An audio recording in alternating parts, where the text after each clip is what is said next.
दिल को और अपने अपने हृदय को तैयार करिए। ओके, आज नई जगह में है और परमेश्वर की अनुग्रह है कि हमें यहाँ पर फिर से इकट्ठा होने में मदद किया। और अपने दिल को, अपने मन को तैयार करिए परमेश्वर के पास। परमेश्वर आपके हृदय से, आत्मा से बात करे कि पिता परमेश्वर, हम धन्यवाद देते हैं, तू पवित्र और महान और सर्वशक्तिमान परमेश्वर है, तू दयालु और कृपालु परमेश्वर है, विलंब से क्रोध करने वाला और अनुग्रहकारी है। पिता, हम धन्यवाद देते इस दिन को। प्रभु, जाने अनजाने में कोई अगर गुनाह किए, कोई अगर पाप किए, तो आप हमें क्षमा करिए और हमारी हृदय को फिर से नया करिए। हमें अशुद्ध वस्तुओं से छुड़ा कर प्रभु नया मन, नया दिल, नया आत्मा और नया हृदय दीजिए प्रभु यीशु, ताकि हम जब नए हो गए तो हम नई सिरे से तेरी अद्भुत योजना में बढ़ सके। पिता, धन्यवाद देते, ये सब कुछ तू अपनी ओर से करता है, तू हमें दाम देकर मोल लिया है प्रभु। और तेरा वचन कहता है कि जो कोई व्यक्ति जाने अनजाने में गुनाह या पाप करता है और जब नम्रता पूर्वक तेरे पास आता है, तो पश्चाताप करता है, तो उसे क्षमा करने में तत्पर है और विश्वास योग्य है। प्रभु, हम धन्यवाद देते हैं, आज इस सभा को हम तेरे चरणों पर रखते हैं। तेरी मर्जी और तेरी अद्भुत पवित्र आत्मा के द्वारा प्रभु प्रत्येक हृदय आत्मा से बातें करो कि पूरे साल भर होने वाला यहाँ पर हम नहीं पहुँच पाए पिता, और सभा नहीं हो पाए, पर धन्यवाद कि आपने हमें फिर से इस जगह पर, इस समय हमें इस जगह पर इकट्ठा होने में और इस सभा को दिल से सच्चाई के साथ और तेरी पवित्र आत्मा के साथ तेरी महिमा करने में इकट्ठा किए। इसके लिए हम तेरी आभारी दिल से धन्यवाद देते हैं। दयालु और कृपालु परमेश्वर, सारा आदर, सारा महिमा हम तुझे देते हैं प्रभु यीशु। धन्यवाद देते पिता हमारी कलीसिया के हर एक लोगों के लिए, धन्यवाद देते पास्टर टीचर लोगों के लिए, धन्यवाद देते पिता मिशनरियों के लिए, धन्यवाद देते अलग अलग जगहों पर जो सभाएं प्रभु यीशु, और जो अलग अलग जगह पे जो टीचर हैं, अलग अलग जगह पे जो मिशनरी पास्टर हैं, उन सभी के लिए हम प्रार्थना करते हैं पिता कि आपकी अनुग्रह, आपकी दया, आपकी प्रेम उन पर बनाई रखिए। जीवित और पराक्रमी परमेश्वर, धन्यवाद देते हैं, तेरी महिमा करते हैं पिता। हम प्रत्येक लोगों को लखनऊ और उत्तर प्रदेश के लिए धन्यवाद देते पिता। इस प्रदेश में तेरी अनुग्रह और तेरी दया रहे प्रभु। कई सारे जगहों पर आज पिता मर्डर, लूटपाट, बलात्कार प्रभु, तमाम चीजें इस प्रकार से आज हमारे देश, हमारे राज्य इस प्रकार भयानक परिस्थितियों से गुजर रहा जा रहा प्रभु। हमारी दिल है, हमारी प्रार्थना है आपसे कि मजदूरों को भेजो पिता, कि फसल पक चुका है और काटने के लिए मजदूर दो पिता। हम प्रार्थना करते हैं कि ऐसे ऐसे लोगों को उभारो प्रभु, यहाँ पर अलग अलग स्टेट से, अलग अलग जिलाओं से, अलग अलग कस्बाओं से, अलग अलग शहरों से प्रभु आकर लोग सीख सके और जाकर उस शहर में वो प्रचार कर सके और तेरी अद्भुत योजना को दिखा सके, तेरे प्रेम को दिखा सके, तेरे उस पुनरुत्थान को बता सके प्रभु यीशु। आप सहायता कर। लखनऊ शहर के लिए प्रार्थना करते पिता, इस शहर में तेरी दया और तेरी कृपा बनाई रखो पिता, और तेरी अनुग्रह से भर दो प्रभु यीशु, ताकि तेरे लोग, तू लोगों को तैयार कर कि तेरे लोग जब उन लोगों को मुलाकात करते, बातें करते प्रभु यीशु, तेरे लोगों के द्वारा आप उनके मन और जीवन को परिवर्तन कर सकते हैं प्रभु यीशु, और आप अपने राज्य पे बुला सकते हैं प्रभु यीशु मसीह। धन्यवाद देते, प्रत्येक लोगों को अभिषेक करो, प्रत्येक लोगों को अगुवाई करो पिता। दयालु और कृपालु परमेश्वर, सारा आदर, सारा महिमा हम तुझे देते हैं प्रभु यीशु। इस सभा को तो अभिषेक कर पिता, प्रत्येक हृदय आत्मा को तो अभिषेक कर पिता, तेरे वचनों से, तेरी सच्चाई से, तेरी सामर्थ से भर दीजिए प्रभु यीशु। धन्यवाद देते हैं आज का दिन को, इस समय को हम तेरे चरणों पर रखते हैं। प्रिय प्रार्थना पवित्र सर्वशक्तिमान प्रभु यीशु मसीह के नाम से मांगते हैं, आमीन।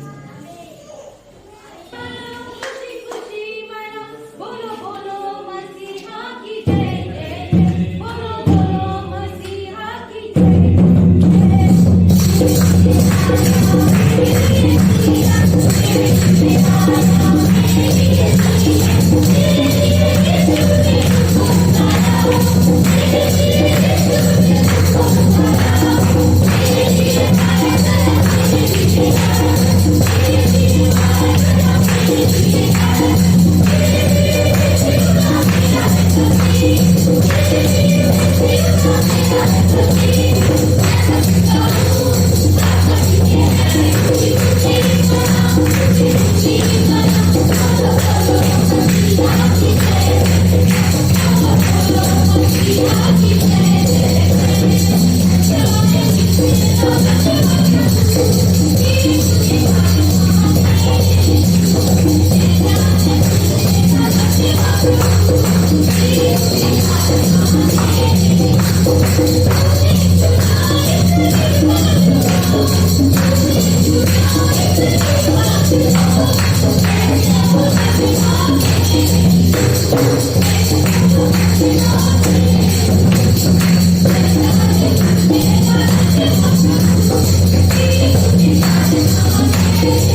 परमेश्वर हम धन्यवाद देते हैं, दयालु और कृपालु परमेश्वर, तू कभी नहीं छोड़ेगा पिता।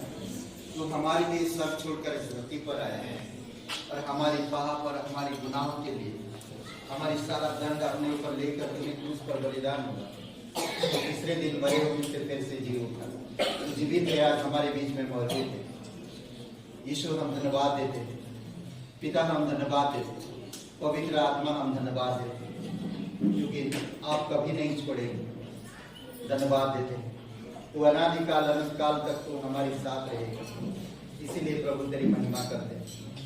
धन्यवाद देते पिता, दयालु और कृपालु परमेश्वर, तेरी स्तुति महिमा करते हैं। पिता हमारे पास तो कुछ भी नहीं था, हमारी होठों से तेरी महिमा करने के लिए जो शक्ति नहीं था, परंतु तूने हमें चुना संसार से और हमारे अंदर पवित्र आत्मा दिया।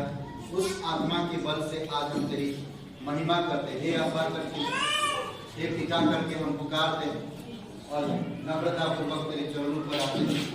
तो पवित्र, महान और सर्वशक्तिमान परमेश्वर, दयालु और कृपालु परमेश्वर, धन्यवाद करते प्रभु ईश्वर।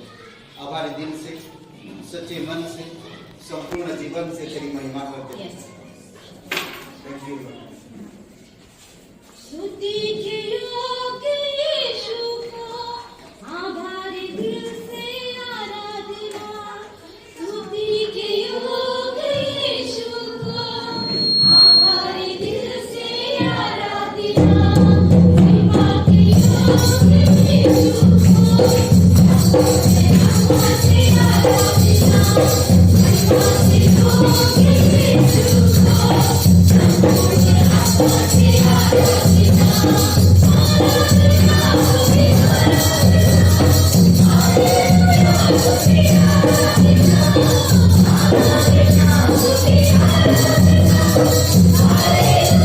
Hallelujah.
आत्मा का जीवन दिलाने मृत्यु से मुझको बचाने आत्मा का जीवन दिलाने आया मेरे जहां में इस जहां में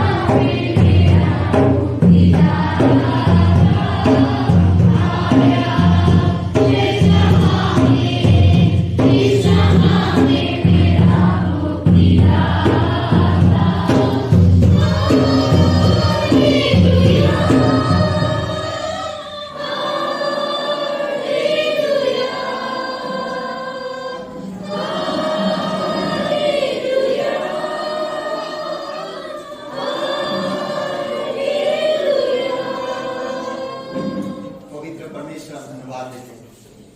धन्यवाद आत्मिक जीवन देने के लिए। धन्यवाद तो हमारे पापों को दूर करने के लिए। धन्यवाद तो हमारी कष्ट तकलीफ और दंड को अपने ऊपर लेकर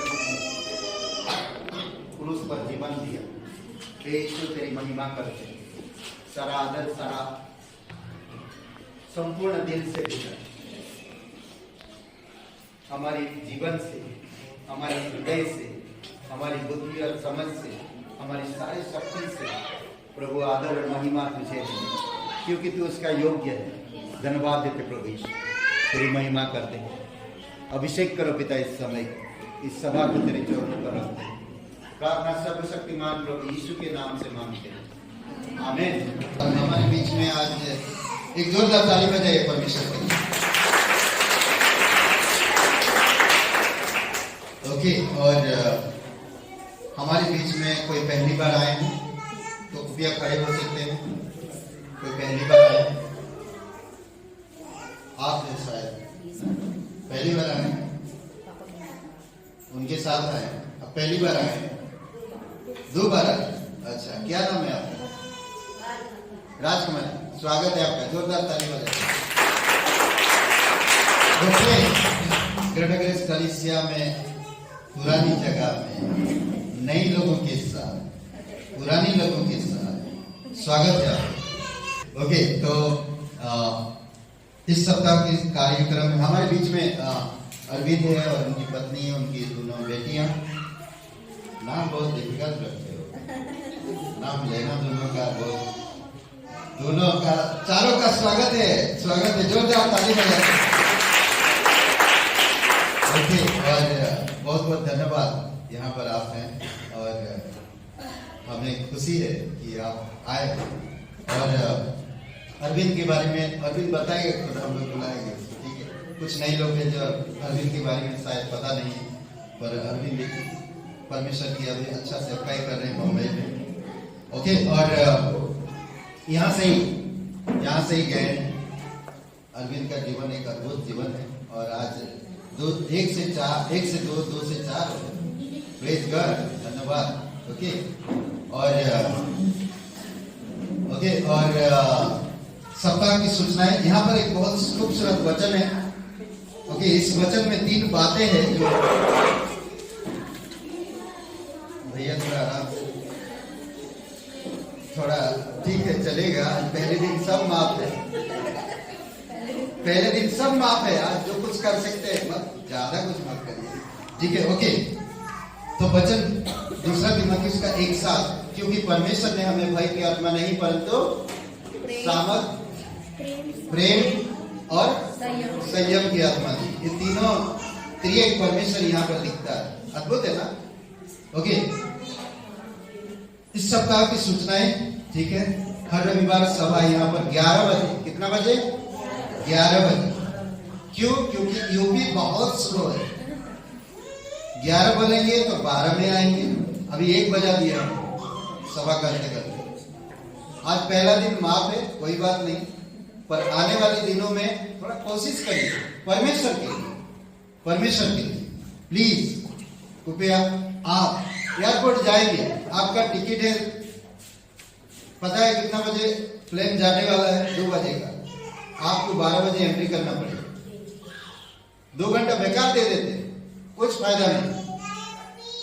2 घंटा सिर्फ चेकिंग के लिए दे देते, और यहाँ पर सोचिए, आप खुद सोचिए, ट्रेन अगर आपका टाइमिंग है 12:30 बजे, तो आप कितने बजे जाना पड़ेगा?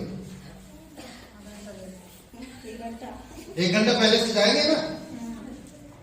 कोशिश, ये परमेश्वर है, ये आत्मिक जीवन का गाड़ी छूट ना जाए। देखिए, आराधना में आना, अपने आप को तैयार करना। आराधना मिस करते तो पूरा कलीसिया, पूरा सभा मिस करते हैं। भले आप वचन सुने, कुछ फायदा नहीं, क्योंकि आराधना वॉश आउट करता है, समझ रहे, वॉश आउट करता है। आप खाना पकाने से पहले हर चीज का वॉश आउट करते हैं, तब खाना पकाते हैं।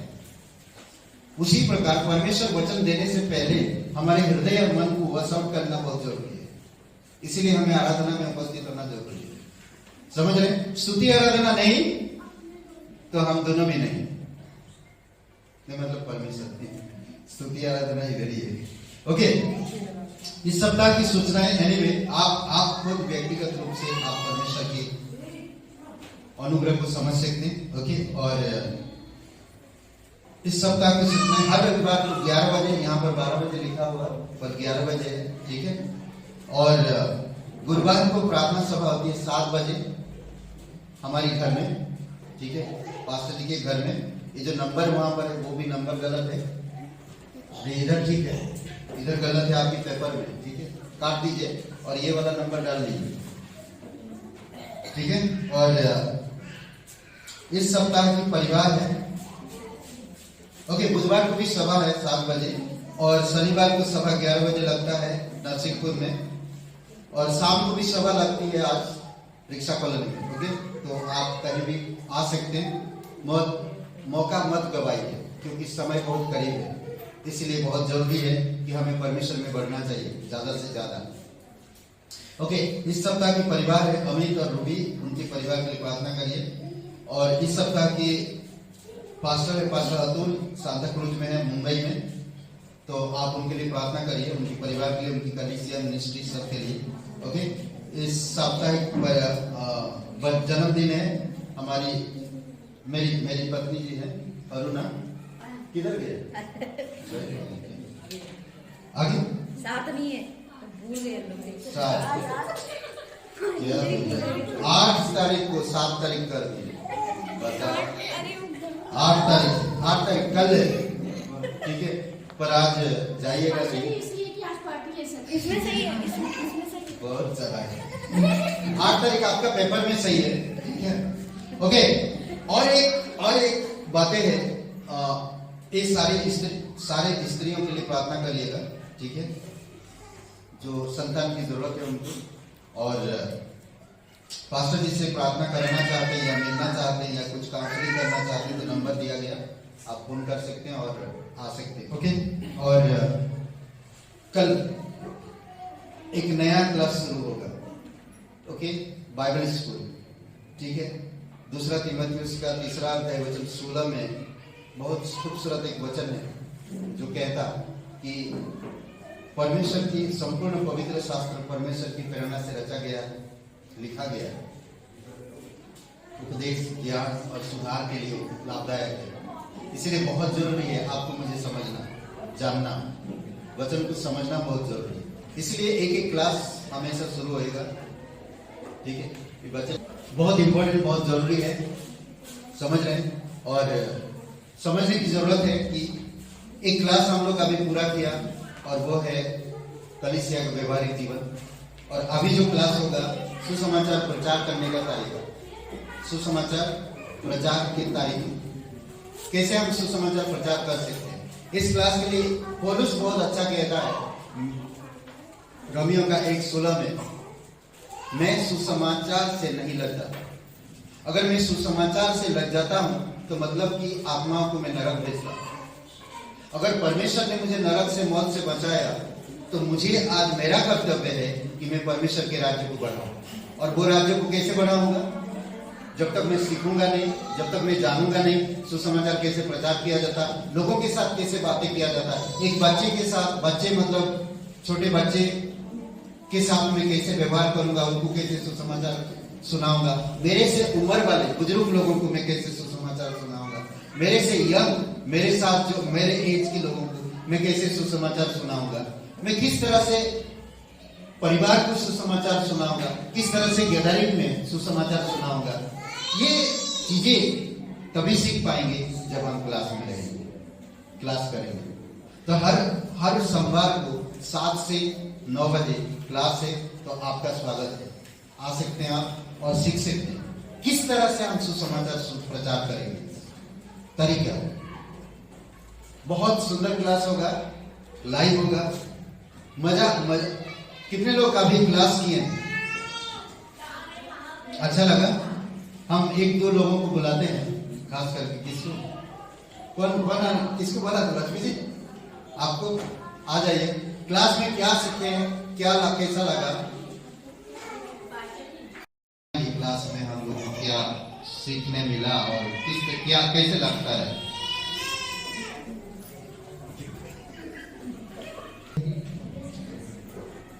हम लोग क्लास सीख रहे थे कलिसा दोहा के बारे में।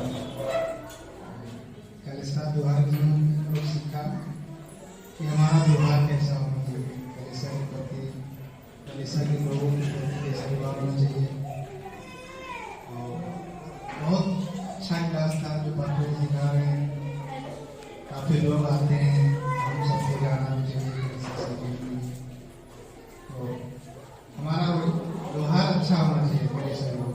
और ऐसा व्यवहार नहीं होना चाहिए कि ना कपटियों को सामान नहीं होना चाहिए कि सामने से कुछ और है और बाद में कुछ उनके लोगों के लिए और कुछ सोचते रहते हैं। ऐसा व्यवहार नहीं होना चाहिए। और हम लोग सीख रहे थे कि कलिसा क्या है ना। कलिसा कोई धार्मिक स्थान नहीं, कलिसा कोई हॉस्पिटल नहीं। बहुत सारी चीज़ें बताया पास्टर जी। तो कलिसा है क्या? हम लोग भी सोच रहे थे कलिसा क्या है। पहले तो सोच रहे थे अरे धर्म स्थान नहीं है क्या, हम लोग यही सवाल कर रहे थे। लेकिन कलिसा ना हमें कवच स्थान है ना, परमेश्वर हमें कवच में रखता है और परमेश्वर में सुरक्षित रखता है।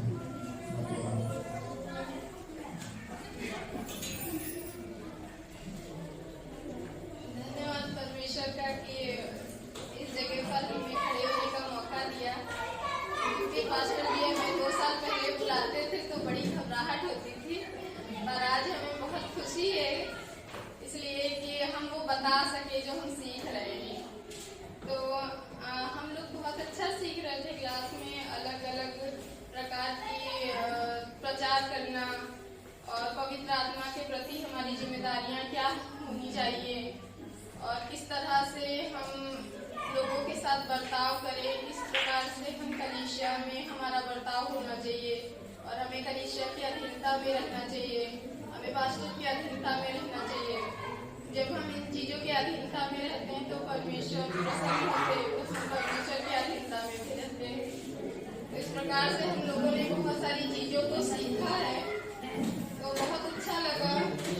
और हम सोच रहे थे कि कलीसिया को प्रतीक दिया गया है दुल्हन का, कि कलीसिया प्रभु यीशु मसीह की दुल्हन है। तो एक दुल्हन जब तक अपने पति के अधीन नहीं रहती तब तक घर नहीं चलता। तो परिवार तभी अच्छे से चलता जब वो अपने पति के अधीन रहती है। तो हमारी कलीसिया भी ऐसी है, हमें परमेश्वर के अधीन होना बहुत जरूरी है। इसीलिए हमें सीखना है ताकि हम दूसरों को बता सकें। तो बहुत अच्छा बता रहे थे पास्टर जी कि हम लोगों को नहीं बता पाते हैं तो वो समझ नहीं पाते हैं। तो वो क्या हुआ ना कि वो विश्वास नहीं करते तो आत्मा कहाँ जाएगी, नरक में जाएगी ना। तो उस तरह से हम लोगों को कैसे हम बता पाएंगे, जब हम सीखेंगे तभी बता पाएंगे। तो इस क्लास से हम लोग बहुत अच्छा सीख रहे थे। अभी ज़्यादा कुछ हमें याद नहीं है, तो इसलिए एक चीज़ मुझे हम बताना चाहते हैं। हम एक टीचर से मिले जो कि हमें 2-3 दिन पहले मिले। उन्होंने बाइबल पढ़ते देखा और उसके बाद वो दूसरे दिन आए पूछने के लिए। तो वो करीब 1.5-2 घंटे तक बैठे रहे, बात करते रहे। उसके बाद उन्होंने लास्ट में कुछ बातें कही जो मुझे बहुत अच्छी लगी, जिससे हमें पता चला कि क्लास सीखने से हमें क्या मिला। वो बोले कि आपका विश्वास गहरा है और कि आपकी बातें बहुत गहराई से हैं। तो जो आप तर्क कर रही हैं ये बहुत अच्छा है। यहाँ पर अगर 4 लोग होते तो उनका मुंह भी बंद हो जाता। तो ये बहुत अच्छा है। तो मैंने उस चीज को अनुभव किया कि हम लोग जो क्लास सीख रहे हैं तो इससे हमें क्या प्राप्त हो रहा है, तो उस आत्मा को हम बचा सकते हैं ना।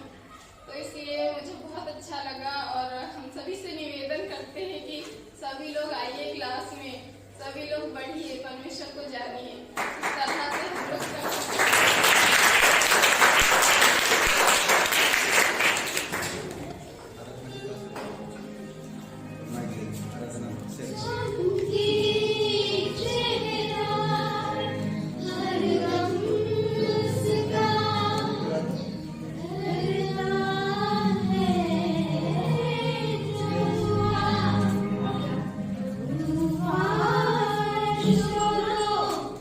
मेरे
जगह में खड़ा हुआ हूँ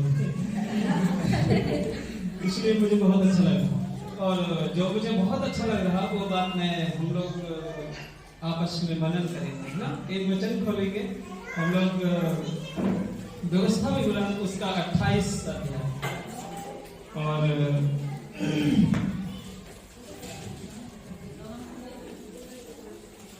वहां पर एक बात लिखी है कि यदि तू अपने परमेश्वर यहोवा की सब आज्ञाएं जो मैं आज तुझे सुनाता हूं चौकसी से पूरी करने को चित्त लगाकर उसकी सुने, तो वह तुझे पृथ्वी की सब जातियों में श्रेष्ठ करेगा।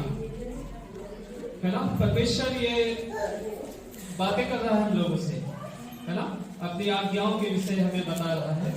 यदि तू अपने परमेश्वर यहोवा की आज्ञाएं मन से पूरे विचार से सुने, तो वह पृथ्वी की सब जातियों में श्रेष्ठ करेगा। है ना, परमेश्वर ने हमें ये आज्ञा दिया है, इसलिए परमेश्वर ने हमको अलग करके रखा है। जैसे कि कई सारी आज्ञाएं हैं, उनको मानने के लिए परमेश्वर हमें कहता है, जैसे कि प्रार्थना, विश्वास, प्रेम एक दूसरे से, और देने के विषय में परमेश्वर बात कर रहा है ना। परमेश्वर की कलीसिया में ले आइए, परमेश्वर को दीजिए, है ना। और वो बहुत महत्वपूर्ण बात है, परमेश्वर की आज्ञा को मानना, प्रार्थना करना। जब हम परमेश्वर से प्रार्थना करते हैं तो परमेश्वर उस समय मुझे देखता है, ये निश्चय है। यह बात मुझे बहुत अच्छा लग रहा है। परमेश्वर उस समय हमें देखता है जब प्रार्थना करते हैं, और परमेश्वर उस समय हमें देखता है जब हम उस पर पूर्ण रीति से संतुष्ट होते हैं, विश्वास करते हैं। उस समय परमेश्वर हमें देखता है और मुझे आनंद देता है। और तीसरी बात, परमेश्वर उस समय मुझे आनंद से भर देता है जब हम परमेश्वर के लिए कुछ निकालते हैं, कुछ परमेश्वर को देने की कोशिश करते हैं।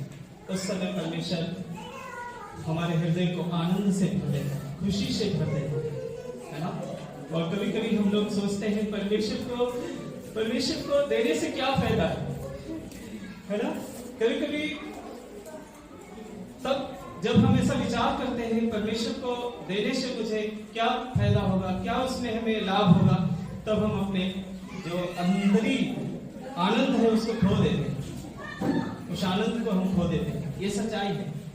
और जब हम ना किसी दबाव से और ना ही किसी के कहने से हम परमेश्वर को देते हैं, हर्ष से, खुशी से जब हम परमेश्वर को देते हैं, अपना समय देते हैं, अपना धन्य से परमेश्वर को देते हैं, तब परमेश्वर हमारे हृदय को आनंद से भर देता है, आशीष देता है, हमको ऊंचा उठा देता है। परमेश्वर उतने में ही नहीं रखता है।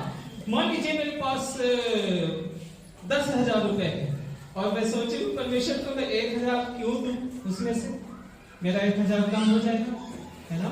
लेकिन जब उसमें से हम 1,000 परमेश्वर को देते हैं सच्चाई से, ना कि दबाव से नहीं, किसी के कहने से नहीं, कलीसिया प्रेशर दे रही है इसलिए नहीं, ये हम उत्तरदायी ठहराए गए। परमेश्वर ने मुझे इस बात के लिए चुना है।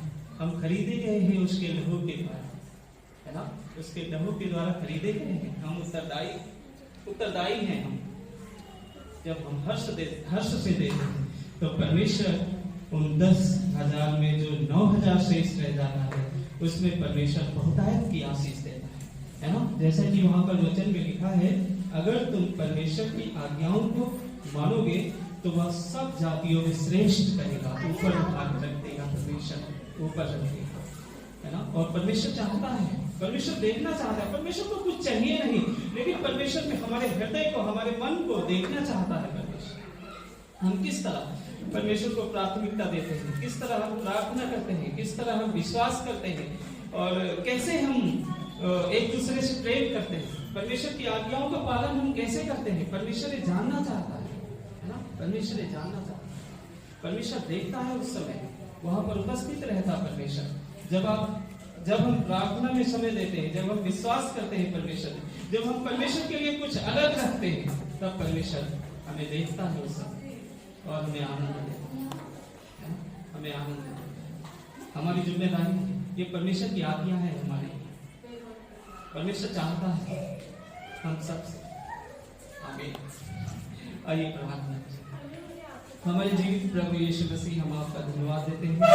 सचमुच परमेश्वर पिता, सारे ब्रह्मांड को रचने वाले परमेश्वर, जब हम प्रभु यीशु मसीह आपकी आज्ञा को मानते हैं उस समय आप देखते हैं परमेश्वर, आप जानते हैं प्रभु। हम धन्यवाद देते हैं आज के इस समय के लिए परमेश्वर, जो आपने प्रभु हमें यहाँ खड़े होने दिया है प्रभु, उसके लिए धन्यवाद। और हम चाहते हैं कि प्रभु आज हम जितने भी लोग यहाँ पर उपस्थित हैं प्रभु, हम सब के सब प्रभु आप हम लोगों की मदद कीजिए, ताकि हम पूरी तरह से आपकी आज्ञाओं पर चलें और आपकी इच्छा को पूरी करते हुए अपने जीवनों को जिए परमेश्वर। आप ऐसी मदद कीजिए। आपने हमारी प्रार्थना को सुन लिया है, उसके लिए धन्यवाद। यीशु मसीह के नाम में आमीन।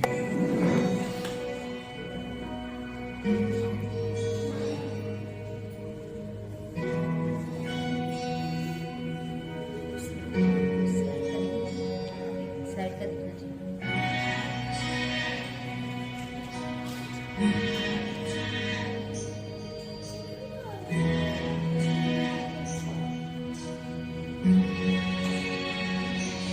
मैंने कभी जाना नहीं, मैंने कभी सोचा नहीं कि ऐसा प्यार तूने मुझसे किया।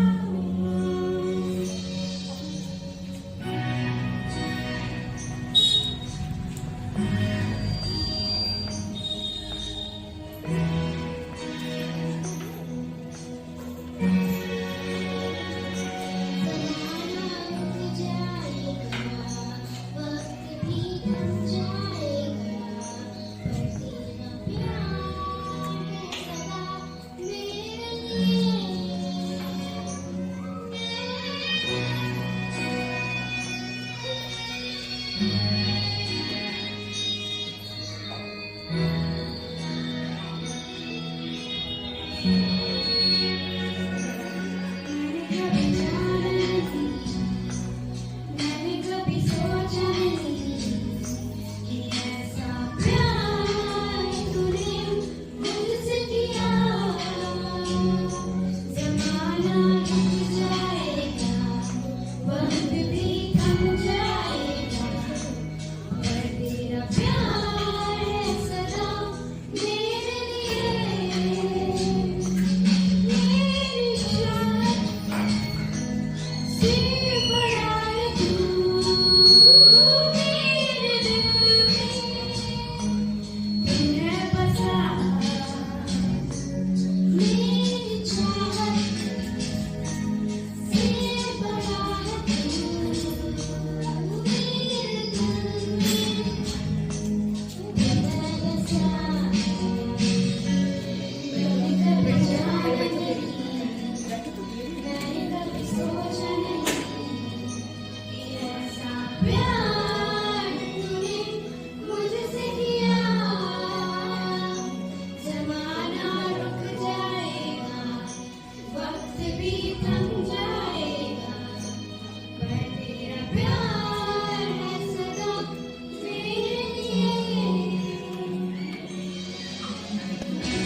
और यशायाह 65 और 24। यशायाह कितना बोला? 65 और 24। ठीक है, तो अमित पढ़ेंगे उधर से, अब जोर से, तो खड़े हो जाइए थोड़ा सब लोग परमेश्वर की वचन के लिए। सब बच्चे लोग जाइए संडे स्कूल, उधर लाइट जलता क्या नहीं देखो। उनके पुकारने से पहले मैं उनको उत्तर दूंगा और उनके मांगते ही मैं उनकी सुन लूंगा। फिलिपियों का किसी भी बात की चिंता मत करो, परंतु हर एक बात में तुम्हारे निवेदन, प्रार्थना और विनती के द्वारा धन्यवाद के साथ परमेश्वर के सम्मुख उपस्थित किए जाए। तब परमेश्वर की शांति जो सारी समझ से परे है तुम्हारे हृदय और तुम्हारे विचारों को मसीह यीशु में सुरक्षित रखेगी। ओके, पिता परमेश्वर धन्यवाद देते, आपकी स्तुति महिमा करते। पवित्र पराक्रमी परमेश्वर, सारा आदर सारा महिमा हम तुझे देते प्रभु। आप इस वचनों के द्वारा हमारे हृदय से बात कीजिए पिता, हम सुनना चाहते हैं प्रभु। हमारे हृदय खाली किए, हमारे मन खाली किए प्रभु। हम आपकी उपस्थिति में हैं, हमें एहसास करते और महसूस करते कि आप हमारे जीवन को, आप हमारी जिंदगी को प्रभु आप सामर्थ के साथ भरेंगे। दयालु और कृपालु परमेश्वर धन्यवाद देते, अभिषेक करो यीशु मसीह के नाम से, आमीन। ओके, आप सभी लोग बैठ सकते हैं अपनी अपनी जगह पे। ओके, और अपनी पड़ोसी से कहिए कि आज आप बहुत अच्छे लग रहे हैं। अरे अभी मैं बोलिए, ये बोलिए। ओके, आगे मत चला जाएगा, बोल दिया था बस, बस एक ही बार बोलिए, बार बार मत बोलिए। ओके ओके, एक चुटकुला है, ठीक है। मालकिन और नौकरानी। मालकिन बोले आज सब्जी में बहुत ज्यादा नमक। नौकरानी बोले, मालकिन जल गई। और फिर भी मालकिन बोलती है बहुत ज्यादा नमक है। मालकिन, मेरी मम्मी ने बचपन से सिखा है जले हुए पे नमक नहीं छिड़कना चाहिए। समझ रहे हैं? नहीं समझे? संदेश आज जो टॉपिक होगा वो है हर परिस्थिति में प्रार्थना। ठीक है, हर परिस्थिति में प्रार्थना। मैं कुछ प्रार्थना के ऊपर बात कर। अच्छा था, नया हम परमेश्वर में नया है और प्रभु अपना कीमत देकर हमें खरीदा है ना, कीमत दिया यीशु मसीह, और कीमत दिया और हमें उन चीजों से छुड़ाया। जैसे उन्होंने एक स्टोरी बताया ना, लड़की का पर्स चोरी हो गया, उसके आइडेंटिटी में, उसके सब चीजों में वो गलत पैसा, कई सारी चीजें इस्तेमाल किया। परमेश्वर उन चीजों से हमें छुड़ाया नहीं। हमारे ऊपर आरोप था, हमारे ऊपर कर्जा था, पाप की गुलामी ना, अशांति, असंतुष्टि, ये सारी चीजों से परमेश्वर ने हमें छुड़ाया। ये कितनी अच्छी बात है ना। बहुत बहुत धन्यवाद राकेश जी, दूर से आए। यहीं पर सभा भी यहीं पर आया करिए, यहीं पर सभा लगेगा। ओके, और सुभद्रा जी बहुत बहुत धन्यवाद आपका, और आते रहिएगा। ठीक है, कभी कभी बच्चों को भी लेते आइएगा। हाँ, और ओके, अभी जो हम लोग हर परिस्थिति में प्रार्थना, परिस्थितियों में प्रार्थना बहुत इंपॉर्टेंट है। ठीक है, हम एसाई की किताब में देखा कि मांगने से पहले परमेश्वर जानता है, बोलने से पहले, प्रार्थना करने से पहले परमेश्वर उत्तर दे दिया है। समझ रहे? इसीलिए बहुत जरूरी है कि आपको मुझे समझना। आप अगर परमेश्वर पर भरोसा रखते हैं, आप अगर परमेश्वर पर विश्वास करते हैं, तो परमेश्वर आपकी हर एक बातें जानता है। इसीलिए बहुत जरूरी है कि आपको समझना है। मैं जिस परमेश्वर पे भरोसा रखता हूं, वो परमेश्वर आपकी भूत, वर्तमान, भविष्य जानता है। आपकी हर दिन, हर सप्ताह, हर साल क्या होने वाले आपके जीवन में, ये सारी चीजें उसको जानकारी है। जब उसको मेरी सब चीजें जानकारी है तो मैं परमेश्वर की कहने अनुसार परमेश्वर पर भरोसा रखूं और उसके मार्ग पर चलूं। ये मेरा कर्तव्य है। परमेश्वर मेरे लिए सारी चीजें उपलब्ध कराया, सब चीजें तैयार रखा। मांगने से पहले, तेरे जीवन में होने से पहले मुझे पता है कि तेरे जीवन में ये होने वाला है। उसको पता है, क्यों ना जब वो कह रहा मेरे जीवन में ये होने वाला है तो मैं परमेश्वर की वचन के अनुसार चलूं। इंपॉर्टेंट, बहुत जरूरी है। एक व्यक्ति ने मेरे पास्टरकाल के संदेश से स्टोरी सुना था। पास्टरकाल के संदेश में कई बार पास्टरकाल स्टोरी बताए। एक डॉक्टर है और वो कुछ अनाथ बच्चों का भी देखभाल करते हैं, और एक परिवार है और उनका एक लड़की, बड़ी एक 2 साल की लड़की है और एक लड़की, उनको जन्म हुआ और जन्म होते वक्त उसकी मां खत्म हो गई।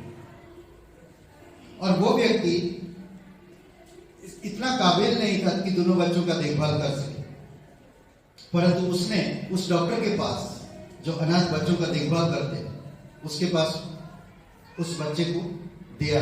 एकदम छोटा बच्चा है और उसकी बहन 2 साल की, परंतु ये परिवार परमेश्वर पे भरोसा रखते थे और उसकी 2 साल की बेटी को प्रार्थना करना सिखाया।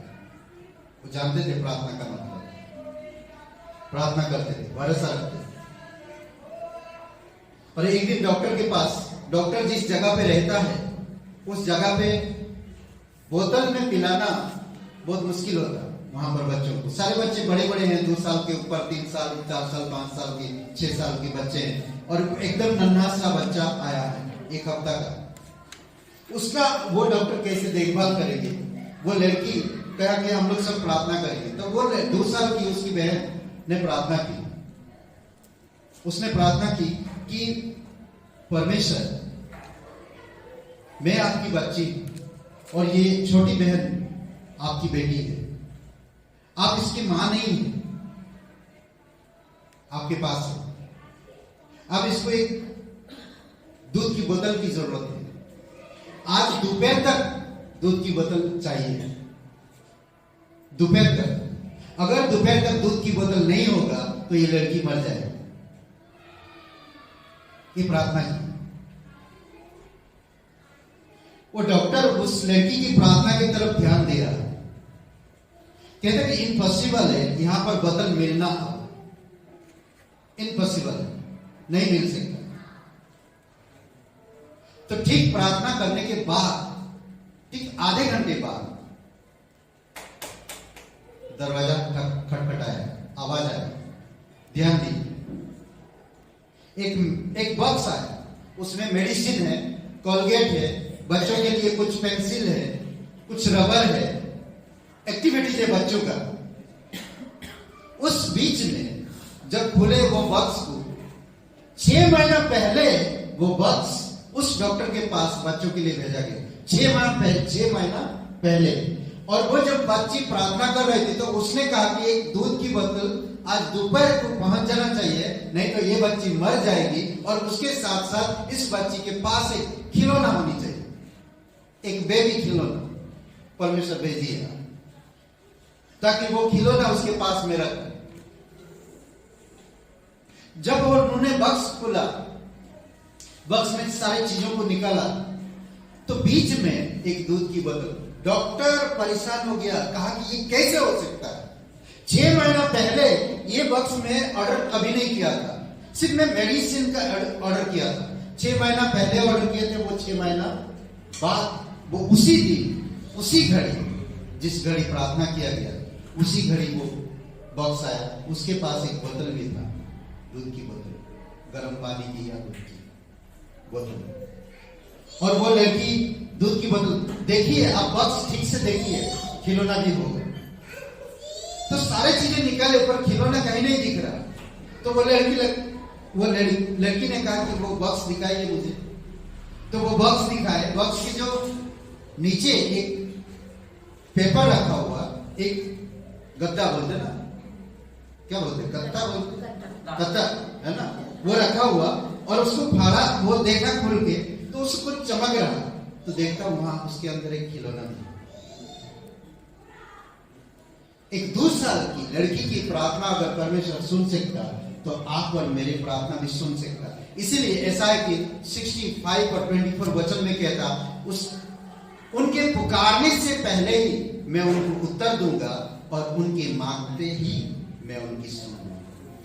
6 महीना पहले से इस लड़की प्रार्थना करेगा, परमेश्वर को पता था इसकी प्रार्थना का उत्तर पहले से 6 महीना पहले से परमेश्वर ने भेज दिया। ये हमारा परमेश्वर है। आपकी अपराध, आपकी गुनाह, आपकी परेशानी, आपकी तकलीफ, आपकी चिंताएं, परमेश्वर सब कुछ उस क्रूस पे कर दिया है। आपको सिर्फ आप बिलीव करना है और उसके मार्ग पर अनुसरण करना है। भरोसा बहुत इंपॉर्टेंट चीज है।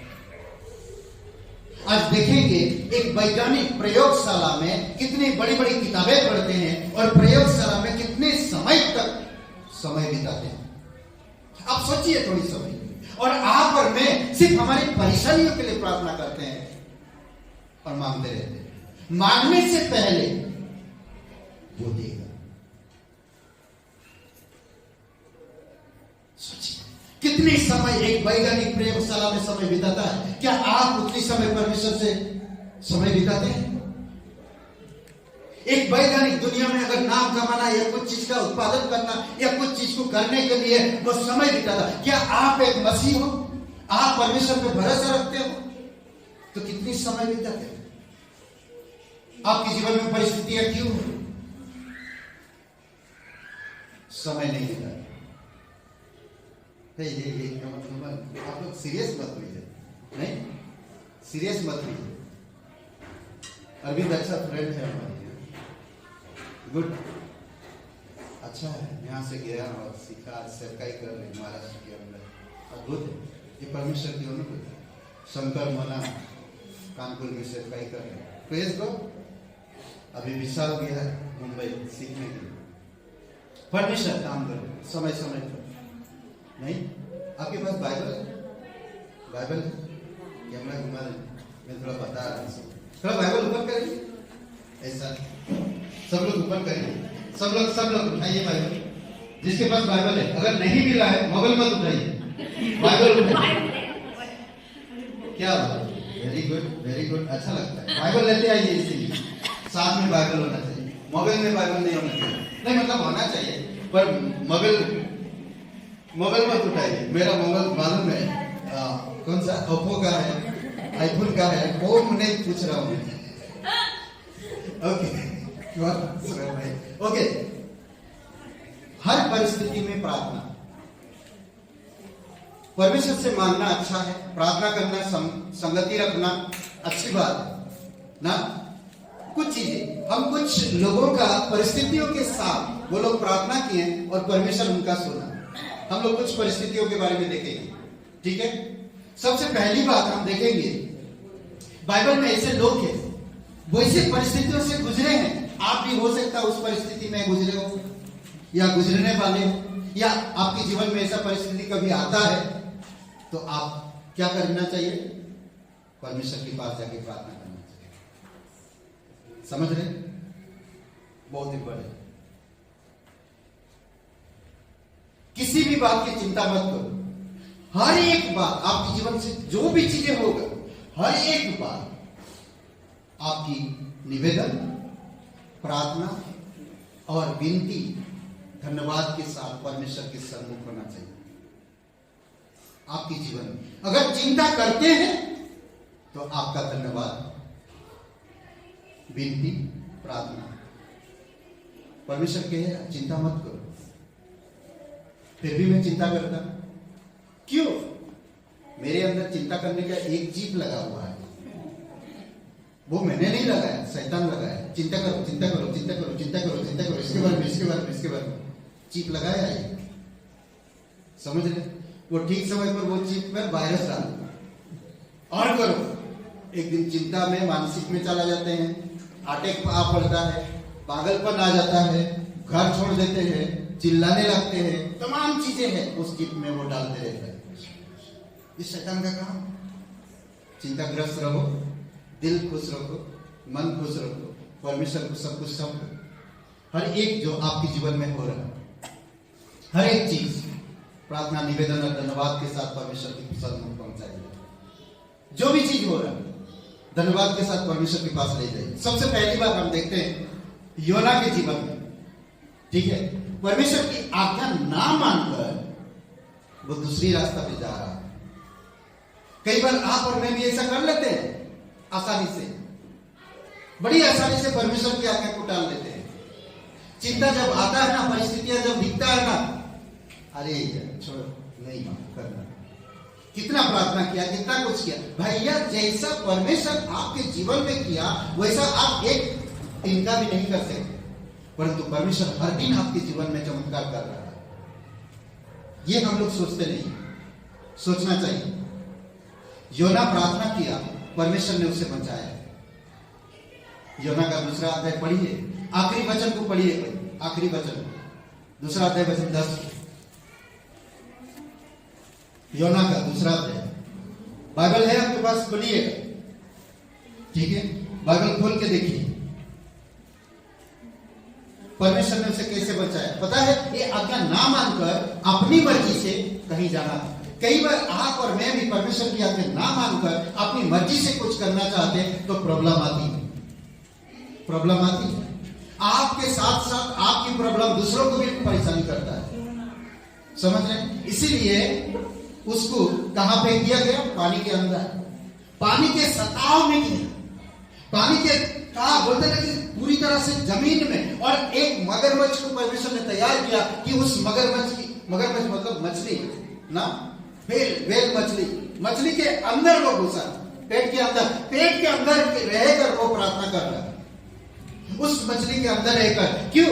उस वक्त अगर मान लेता तो मछली के पेट के अंदर जाने की उसको नौबत ही नहीं आता। कई बार आप और मैं भी परमेश्वर की आज्ञा को नहीं मानते। जब परेशानी बढ़ जाती है तब हम पुकारते, तब देर हो जाती है। फिर भी परमेश्वर दयावंत है, कृपालु है और आपसे प्यार करता है, वो आपसे स्नेह रखता है, फिर भी उस हाल में भी आपको छुड़ाता है। ये परमेश्वर है, नहीं, ये परमेश्वर है। 10 वचन को पढ़िए जोर से।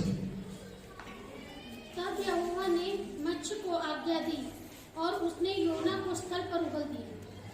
स्थल पर उगल दिया योना, मछली के पेट के अंदर था।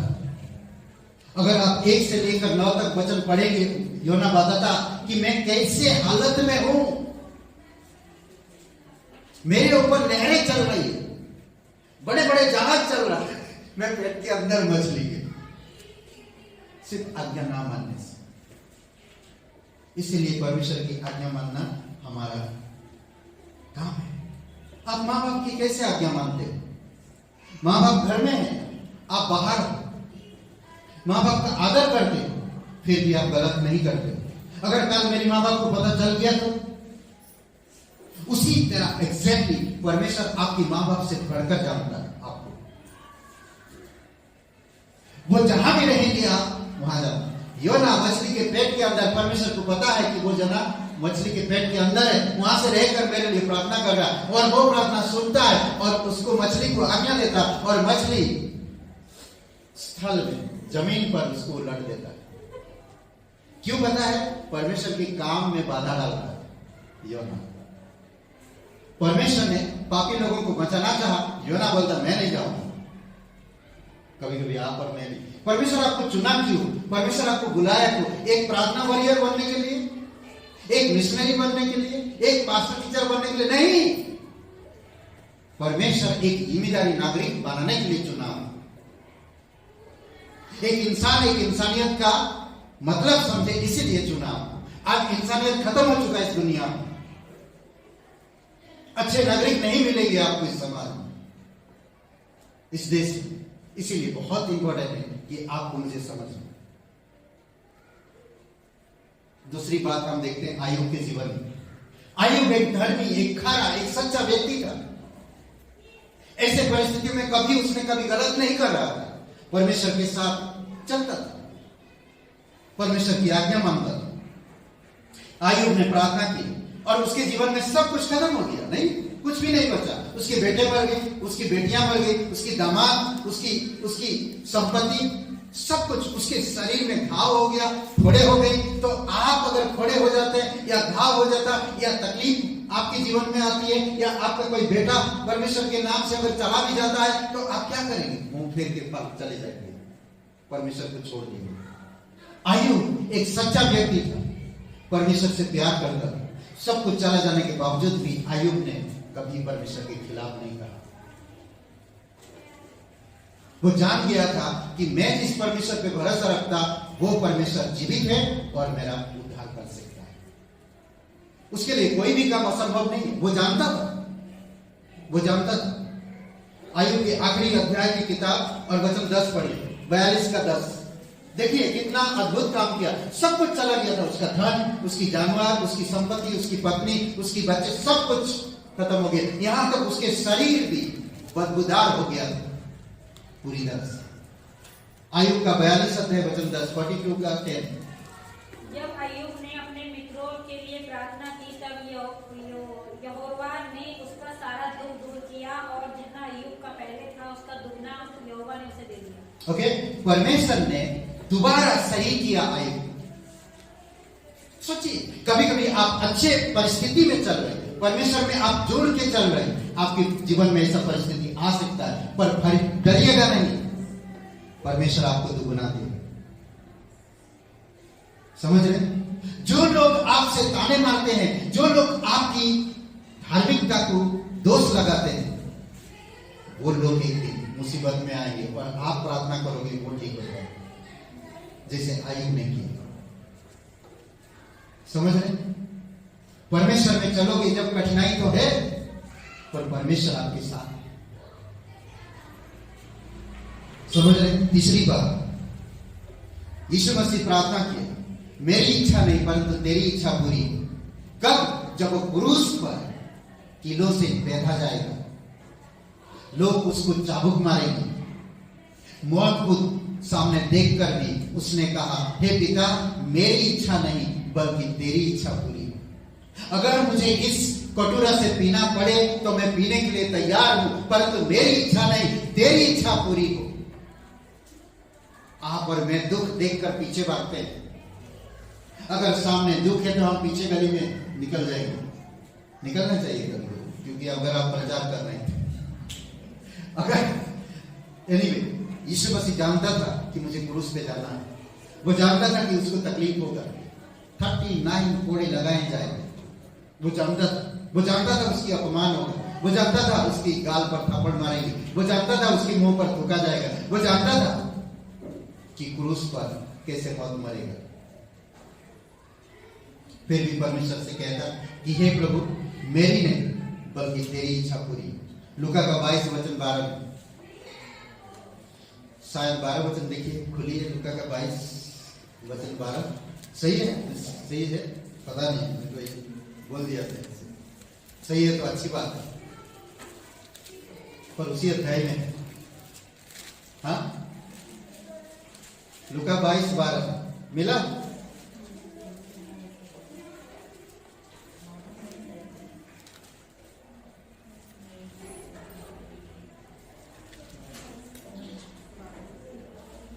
नहीं मिला?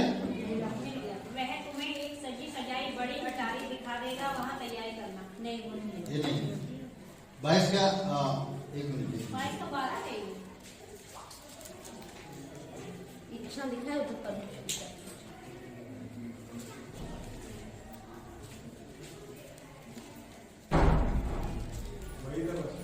वही है।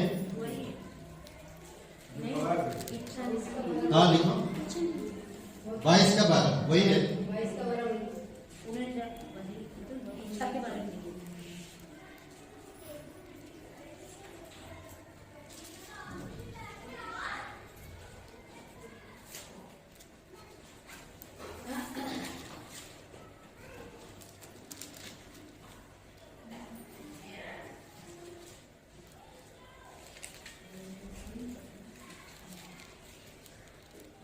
एनीवे आप वहीं पर ही देख सकते, 22 अध्याय में मिल जाएगा। ठीक है, तो वचन फिर हम लोग देखते बाद में बात कर लेंगे। 22 अध्याय में ही मिलेगा, 12 या ओके। आगे चलते हैं। मूसा, ठीक है, मूसा एक ऐसे लोगों को अगुवाई कर रहा था जो लोग गरीब, तकलीफ और नासमझ ऐसे लोग और मिस्र की गुलामी में रहते थे, भूखे प्यासे तकलीफ में ऐसे इंसान थे। और ऐसे परिस्थितियों में मूसा उनको निकाल कर लाता है। और मूसा जब निकाल कर लेकर आ रहा तो सामने समुद्र है और पीछे दुश्मन है। ऐसे परिस्थिति में मूसा क्या करेगा?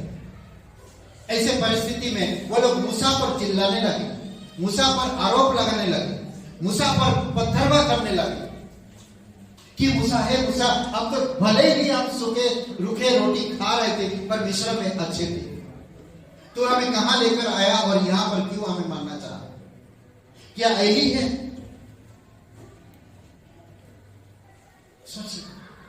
14:13 में, निर्गमन 14:13, तो मूसा वहां प्रार्थना करता परमेश्वर से और परमेश्वर उपाय बताता। समझ रहे?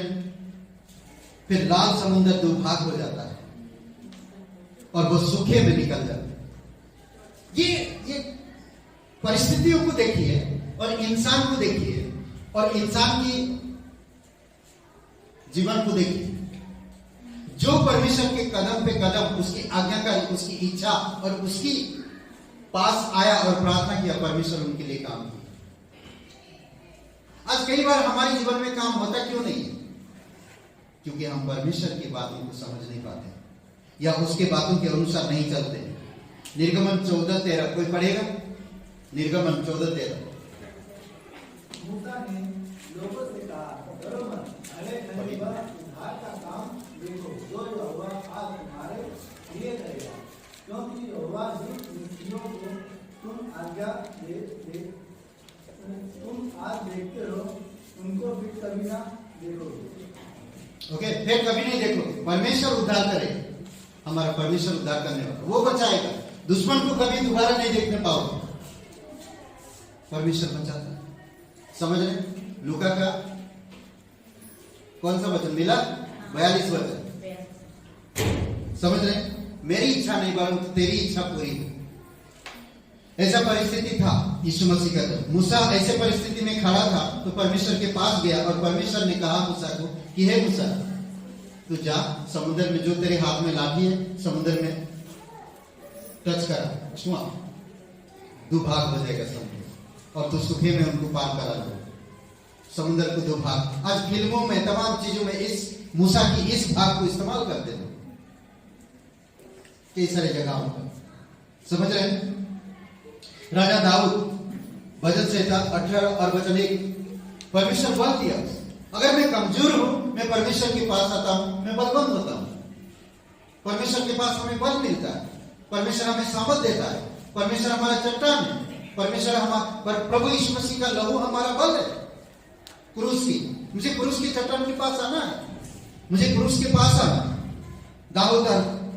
दाऊद ने प्रार्थना किया और परमेश्वर ने उसे बल प्रदान किया। तब कहता है अद्भुत बात, भजन संहिता 18 खोलिए। कई सारे बातें करता, मुझे बहुत अच्छा लगता है। कई बार हम लोग ये भजन संहिता 18 का 2 वचन कुछ सीरीज किया था, जानते हैं? बहुत सुंदर वचन है।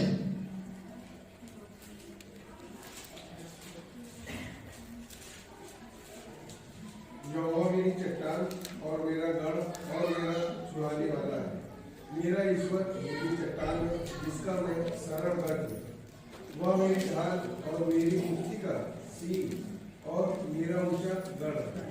अद्भुत है। पहले वचन में कहता है, हे परमेश्वर, हे मेरे बल, मैं तुझसे ऐसा प्रेम करता हूं। नहीं, वो मेरा बल है, परमेश्वर मेरा बल है, वो मेरा शक्ति है।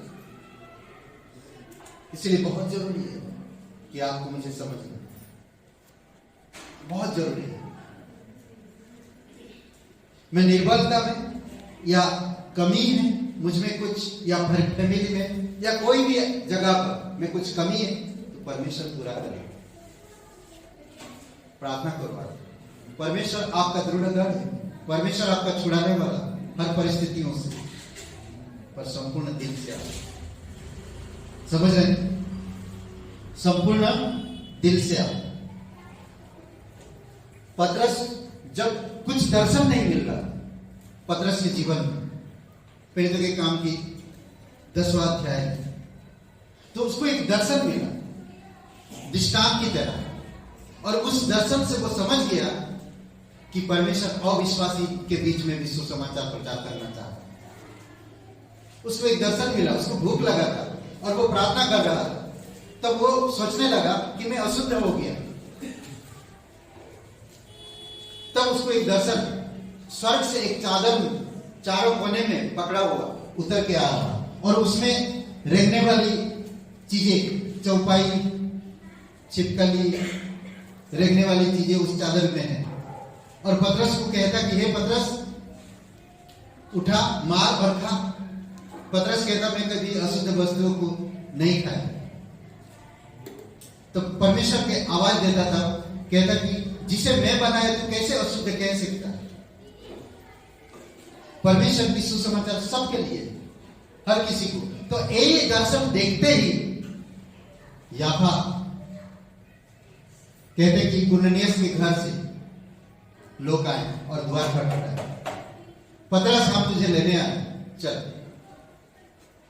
परमेश्वर अविश्वासी के बीच में विश्व समाचार प्रचार करना चाहता, आपको कहीं पर भी आपको इस्तेमाल करना चाहता। अद्भुत दर्शन है। और जब वो प्रार्थना कर रहा था, पतरस प्रार्थना कर रहा था, तो वह नया योजना पाया।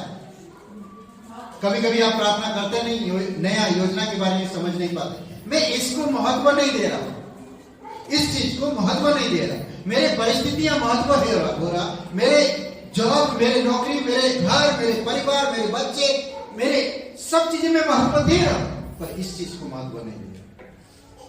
इस चीज को जिस दिन महत्व देंगे, सारी चीजों को परमेश्वर ठीक कर देगा, सारी चीजों को। फाइनेंस, कई बार हम फाइनेंस में फंस जाते हैं। फाइनेंस, हम परमेश्वर कह रहा तुम मुझे 10वां दो, मैं तुम्हारी फाइनेंस को संभाल लूंगा। हम 2 महीना देते, 3रा महीना गायब कर देते, 5वां महीना देते, 6वां महीना गायब कर देते, 8वां महीना, 9 महीना, 10 महीना देते, 11 में गायब कर देते। कैसे फाइनेंशियल प्रॉब्लम जाएगा हमारे जीवन से? नहीं जाएगा। मैं गॉड के साथ अन्याय कर रहा हूं। गॉड मेरे साथ अन्याय नहीं कर रहा, पर मैं गॉड के साथ अन्याय कर रहा हूं। तो इसीलिए बहुत जरूरी है, वचन सुनिए, उस तरफ ध्यान मत दीजिए, वचन की बात मिल जाएगा।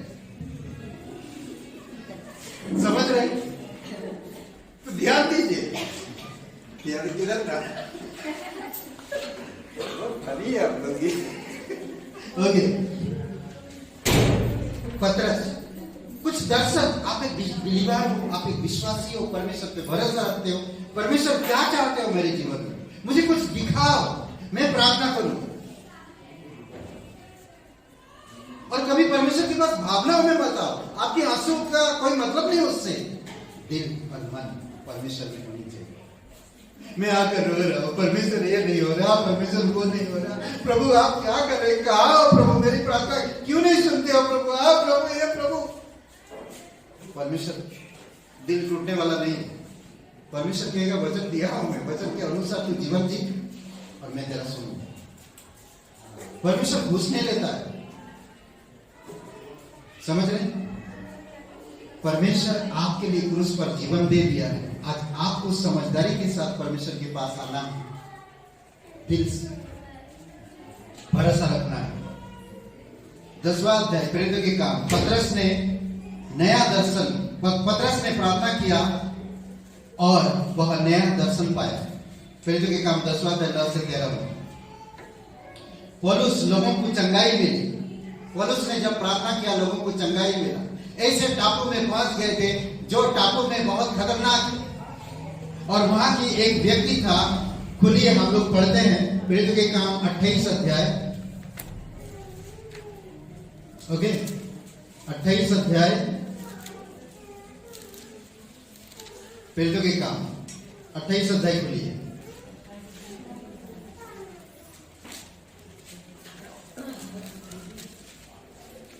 मिल गया?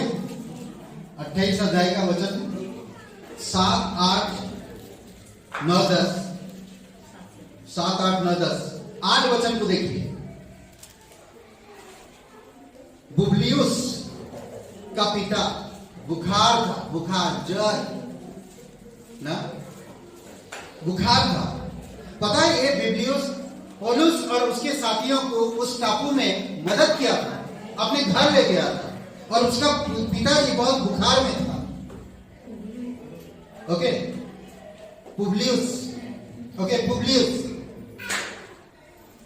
का पिता जर और आव लहू से पीड़ित पड़ा था। अतः पौलुस ने उसके पास घर में जाकर प्रार्थना की और उस पर हाथ रखकर उसे चंगा किया। प्रार्थना किया पौलुस ने, और उसे कई दिनों से ठीक नहीं हो रहा था।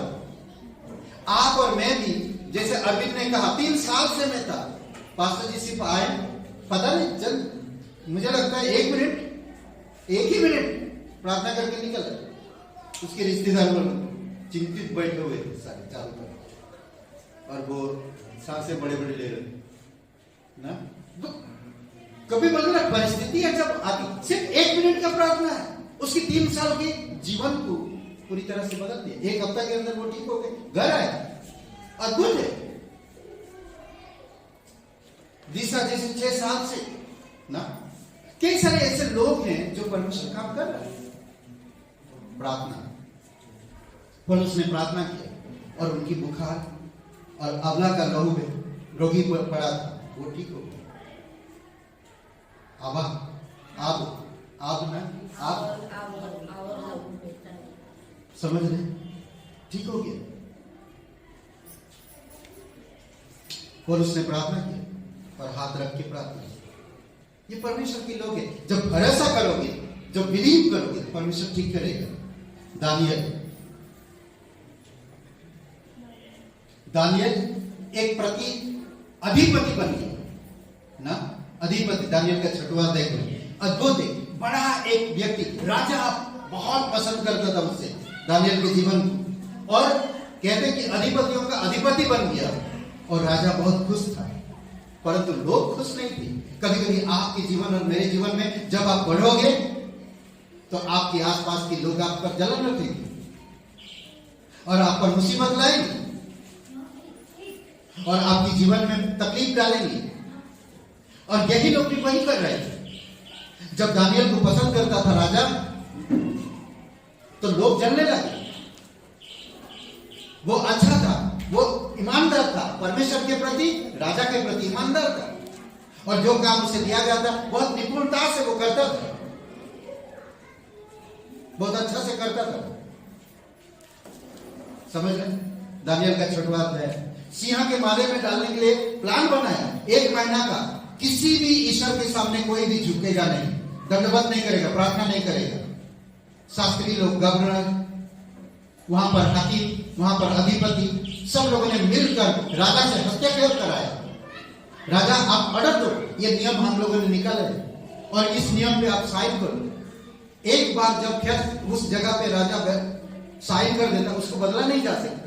1 महीना तक कोई भी इंसान किसी भी ईश्वर के सामने दंडवत नहीं करेगा, 1 महीना तक। परंतु दानियल हर दिन 3 बार प्रार्थना करता था, सुबह, दोपहर और शाम। वो लेटर साइन होने के बावजूद भी उसने प्रार्थना करना बंद नहीं किया, उसने किसी की बात नहीं सुना। तो ये लोग जाकर राजा को चुगली किए कि हे राजा, आपने लेटर में साइन नहीं किया, आपने नियम नहीं बनाया, तो फिर ये दानियल क्यों नहीं आपका नियम के ऊपर मान रहा, क्यों नहीं मान रहा? तो वो साइन कराते वक्त उन्होंने कहा था कि जो आराधना करेगा या प्रार्थना करेगा तो आप उसे सिंह की मादे में डाल देना, जहां पर खूंखार शेर है वहां पर डाल देना। अब राजा बहुत परेशान हो गया, सुबह से शाम तक राजा उसको बचा नहीं पाया। अब राजा ने दानियल से कहा कि हे दानियल सुन, तेरा ही परमेश्वर तुझे बचाए। राजा उसे प्यार करता है।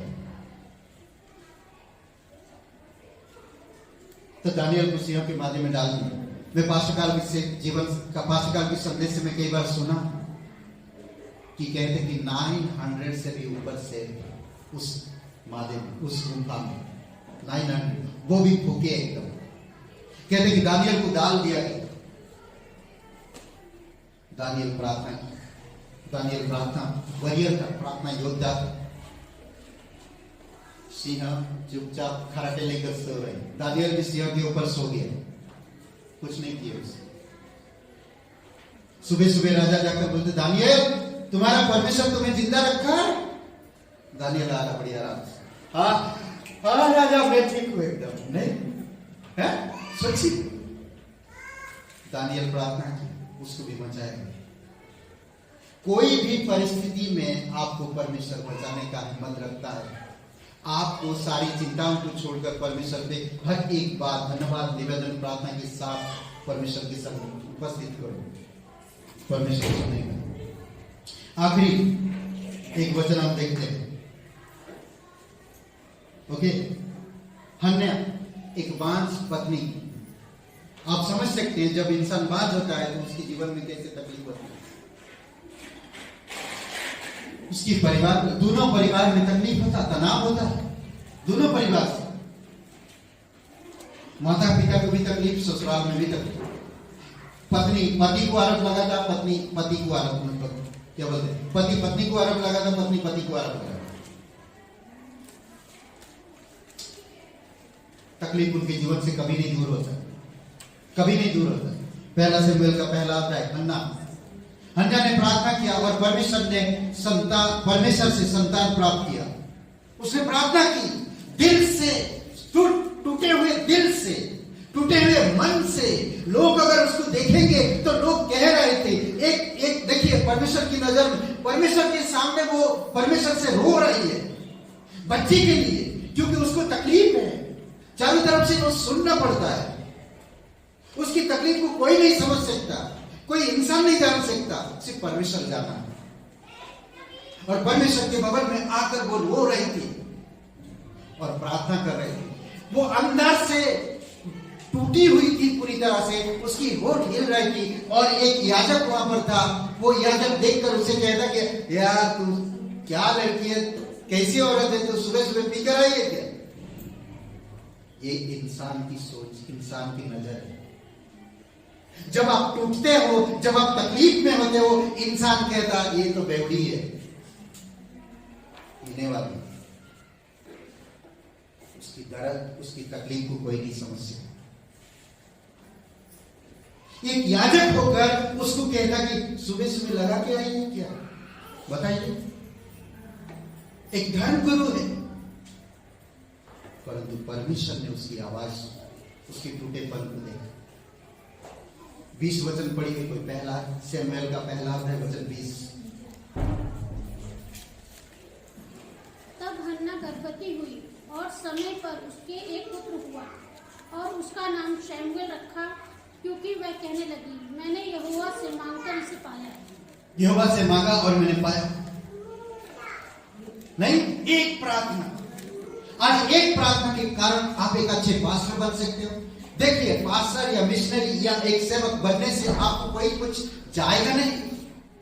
कई बार बोलते हैं मैं पास्टर नहीं बनना, मुझे नौकरी करना है, मैं पास्टर नहीं बनना, मुझे एक परिवार देखना है, मैं कलीसिया का सेवक नहीं दोस्त, परमेश्वर का सेवक है आप, परमेश्वर का दास है आप। परमेश्वर आपको कैसे इस्तेमाल करेगा आपको नहीं मालूम। आपके माँ बाप बोलते हैं आप डॉक्टर बनो, आपके माँ बाप बोलते हैं आप इंजीनियरिंग बनो, आपका माँ बाप बोलते हैं आप एक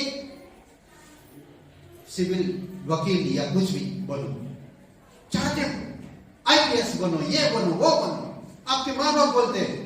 परमेश्वर आपका पिता है तो आप उसका हक नहीं कि आप क्या बनेंगे, उसका पूरा हक है। आप प्रार्थना करो पिता से कि परमेश्वर आपने मुझे संसार से चुना है, मैं आज आपके भवन में, मैं आपकी संतान हूं, आप मुझे अगुवाई करो कि मैं क्या बनूं, मुझे आप इस्तेमाल करो, मैं इस्तेमाल होना चाहता हूं। एक प्रार्थना करने के लिए कलीसिया में आते हो, 1 घंटा पहले आते हो, बैठ जाओ, प्रार्थना करो बैठ के। आप जब बैठ जाओगे तो 2-4 लोग भी बैठेंगे प्रार्थना करें। एक प्रार्थना वरियर, एक परमेश्वर का दास, एक परमेश्वर का सेवक हमेशा दूसरे बातों में इंटरेस्ट नहीं रखता है। वो परमेश्वर की एक दिन के लिए, 6 दिन तो वो अपनी कामकाज में व्यस्त रहता है, परंतु एक दिन 1 घंटा पहले मैं आकर यहाँ पर कुछ नहीं कर सकता। हो सकता मैं ये टेबल चेयर साफ करूं थोड़ा, मेरा कोई इज्जत नहीं जाने वाला, मेरा इज्जत बढ़ जाए।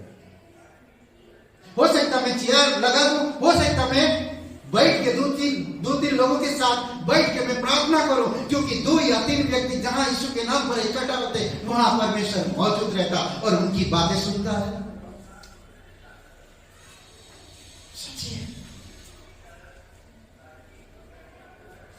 आप और मैं उस प्रकार नहीं करते हैं। हमें शर्म आता है। आपकी शर्म आपको चिंता में ले जाता है, आपकी अहंकार आपको चिंताओं में ले जाता है। मैं परमेश्वर का दास हूं। प्रभु यीशु मसीह स्वर्ग की महिमा छोड़कर मेरे क्या बोलते कि मेरे दोष अपने ऊपर ले सकता, मेरे गुनाह को अपने ऊपर ले सकता, मेरे दंड को अपने ऊपर ले सकता, तो मैं उसकी दास हूं जो मेरे अंदर पाप की स्वभाव पड़ा रहता है। मैं कई बार भटक सकता हूं, मैं कई बार गलत कर सकता हूं, मैं कई बार परमेश्वर को दोष भी लगा सकता हूं, फिर भी परमेश्वर आपसे मुझसे प्यार करता है, फिर भी आपसे मुझसे सुनना चाहता है। यह हमारा परमेश्वर, सच्चा परमेश्वर। हर परिस्थिति में परमेश्वर आपकी सुनेगा जब आप सच्चे दिल से आओ। खाना पीना रहना, ये अन्य जाति के लोग चिंता करते इस चीज के बारे में, परमेश्वर के लोग चिंता नहीं करते इसके बारे में। क्या खाएंगे, कहां रहेंगे, क्या पहनेंगे, इसके बारे में कभी चिंता नहीं करते परमेश्वर के लोग, क्योंकि मालूम है परमेश्वर को ये सब चीजें तुम्हें जरूरत है, उसको पता है ये सब चीजें तुम्हें जरूरत है। इसीलिए बहुत इंपॉर्टेंट है कि हम परमेश्वर को समझें। आइए प्रार्थना करते हैं, आंखें बंद करिए। सच्चे मन से, सच्चे दिल से अगर पहले कभी आप प्रभु यीशु मसीह पर विश्वास नहीं किए, सबकी आंखें बंद है, सबकी सर झुकी हुई है, तो आप मेरे साथ ये प्रार्थना को दोहरा सकते हैं। इसलिए नहीं कि आप अच्छे हो, इसलिए कि परमेश्वर आपसे प्यार करता है, आपके लिए क्रूस पर जीवन दिया, कब्र में गया और तीसरे दिन मरे उसे जीव। अगर आप विश्वास करना चाहते तो मेरे साथ ये प्रार्थना को करिए, सच्चे दिल से, सच्चे मन से, आपके हृदय से, क्योंकि यीशु आपके पापों को, आपके अधर्म को हमेशा के लिए दूर किया। अगर आप विश्वास करेंगे तो आपको अनंत जीवन में ले जाएगा, आपको नया जीवन मिलेगा। अगर आप विश्वास करना चाहते तो मेरे साथ ये प्रार्थना को दोहराइए, कहिए, हे यीशु, मैं जानता हूँ मैं एक पापी इंसान, मैं खुद को नहीं बचा सकता, मैं धन्यवाद करता तू मेरे अपराध और गुनाहों के कारण क्रूस पर जीवन दिया। हे यीशु, मुझे क्षमा कीजिए, मेरे हृदय में मुझे नया जीवन। मैं तन मन से तेरे बलिदान पर, तेरे गाड़े जाने पर, तेरे जी उठने पर मैं विश्वास करता, तू मेरा उद्धार करता, तू मेरा मुक्तिदाता, तू पवित्र परमेश्वर का एकलौता पुत्र यीशु नासरी मेरी मुक्तिदाता। धन्यवाद देता यीशु के नाम से, आमीन।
Thank you.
हालेलुया।